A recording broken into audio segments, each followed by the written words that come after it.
First of all నేను America ప్రేక్షకులకు thanks చెప్పాలి. నా 1 అనే సినిమా ఇక్కడ కనుక 1 నేను ఒక్కడనే కలెక్ట్ చేసి ఉండకపోతే ఇక్కడ నాకు ఇంకో సినిమా ఉండేది కాదు. ఆ విషయంలో మీరు చాలా హెల్ప్ చేశారు. Thank you so much. ఈ సినిమా సంబంధించి ముందు దిల్ రాజు గురించి చెప్పాలి. నాతో మొట్టమొదటి సినిమా తీయడానికి ఇప్పుడంటే డైరెక్టర్స్ అందరికీ చాలా అవకాశాలు వస్తున్నాయి. అప్పుడు కొత్త డైరెక్టర్కి అవకాశం ఇవ్వాలంటే చాలా డౌట్ పడేవాళ్ళు. అలాంటి టైంలో నాకు సినిమా ఇచ్చి నాకు నిలబడినందుకు థ్యాంక్ యూ సో మచ్. పాత మాట అనగాని ఎంత చేసినా ఆయన రుణం తీర్చుకోలేను ఈ జన్మలో నేను. థ్యాంక్ యూ సో మచ్ రాజు గారు, లవ్ యూ. శంకర్ గారు సార్, మీరు నాకు మొట్టమొదటి ఫిల్మ్ఫేర్ అవార్డు ఇచ్చారు. నాకు మీరు, నేను ఫస్ట్ తీసుకున్న ఫిల్మ్ఫేర్ అవార్డు మీరే. మీ సినిమాలు చూస్తూ పెరిగాం. అంటే నేను ఎప్పుడు తెలుగులో చిరంజీవి గారు ఎప్పుడైనా శంకర్తో ఎందుకు సినిమా చేయరు అసిస్టెంట్ డైరెక్టర్ ఉన్నప్పుడు, నేను అసిస్టెంట్ డైరెక్టర్ ఉన్నప్పుడు నేను చిరంజీవి గారు పెద్ద ఫ్యాన్ని. అప్పుడు ఏంటి శంకర్ గారు ఒక సినిమా చేయొచ్చు కదా తెలుగులో, చిరంజీవి గారు చేయొచ్చు కదా అని మేము ఎప్పుడు ట్రై చేస్తుండేవాళ్ళం. ఎప్పుడు అవుతుందో ఆలోచించేవాళ్ళం. అలా ఒక్కసారి నాకు చరణ్ తెలుసా శంకర్ గారితో సినిమా చేస్తాను చెప్పగానే మేము ఎంత ఆనందపడి గంతులేసామో మీకు తెలియదు. నాకు తెలిసి ఆ న్యూస్ మొట్టమొదటి నాకే చెప్పాడేమో చరణ్, నాకు తెలిసి. ఈజ్ లైక్ చాలా ఆనందపడ్డాం.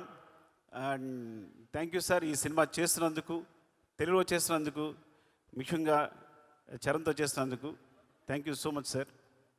సూర్య గారు, యాక్చువల్లీ మీ ఖుషికి నేను చాలా పెద్ద ఫ్యాన్.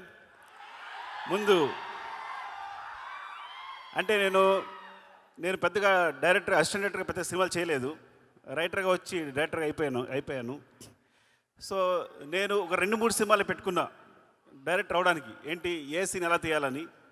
అందులో అప్పుడు సీడీలో మీ ఖుషి ఒకటి ముందుకి వెనక్కి వెళ్తూ ఉండేది, ఏ సీన్ ఎలా తీశారని చెప్పి. Thank you so much for teaching మీ. మా ఊరమ్మ అంజలి అండ్ ఈ సినిమాలు చాలా బాగా చేశారు. Thank you Thaman. నేను కొంచెం క్లిష్ట పరిస్థితిలో ఉన్నప్పుడు, ప్రాబ్లం ఉన్నప్పుడు ముందుకు వచ్చావు. నేను యూజ్ చేసుకోలేకపోయాను, కానీ నేను రెడీగా ఉన్నాను చేయడానికి. తను వచ్చాడు, ముందుకు వచ్చాడు. Thank you so much Thaman. And ఇంత మంచి మ్యూజిక్ ఇచ్చినందుకు, ఇంత మంచి సాంగ్స్ ఇచ్చినందుకు గేమ్ చేంజర్కి. అండ్ చరణ్ డార్లింగ్, ఎవరికి తెలియదు, నేను ప్రతి హీరోని సినిమా చేసినప్పుడు చాలా ప్రేమిస్తాను. ఆ సినిమా చేస్తాను బికాస్ ఒక సినిమా చేసినప్పుడు మా అనుబంధం 1 year 2 years ఉంటుంది. నాతో సినిమా చేసినప్పుడు 2-3 years ఉంటుంది. కానీ ఎప్పుడు సినిమా అయిపోయినా నేను ఎవరితోనూ కనెక్ట్ అయి ఉండను. రంగస్థలం అయిపోయినా కూడా అనుబంధం అలాగే కొనసాగిన ఒకే ఒక hero Charan. He's my brother. I love him more than anything. ఆ విషయం ఎప్పుడు మేము కాపాడుకుని వచ్చా, కానీ టెలింగ్ ద స్టేజ్. యాక్చువల్లీ నాకు చాలా ఇష్టం. మేము ఎప్పుడు కలుస్తూనే ఉంటాం, మాట్లాడుకుంటూ ఉంటాం, ప్రతిదీ డిస్కస్ చేస్తూనే ఉంటాం. అన్నిటికన్నా ఇంపార్టెంట్, మీకు ఒక రహస్యం చెప్పాలి. చిరంజీవి సార్తో కలిసి నేను ఈ సినిమా చూశాను, game changer.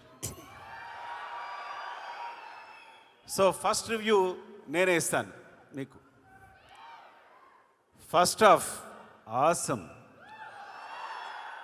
Interval block buster, మీరు నమ్మండి.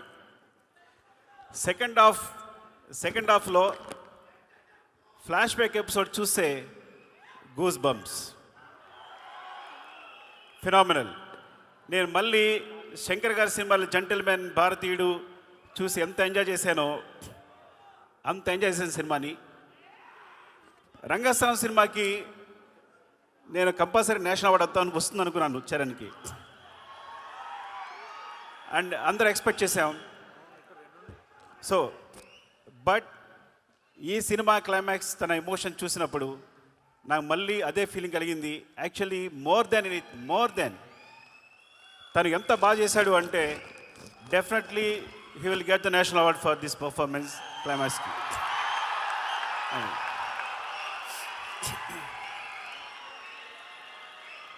Shankar sir, thank you so much ఇంత మంచి సినిమా ఇచ్చినందుకు చరణ్కి.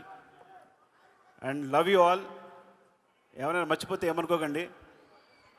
And thank you so much for your love. Thank you so much. Love you అండి, లవ్ యూ.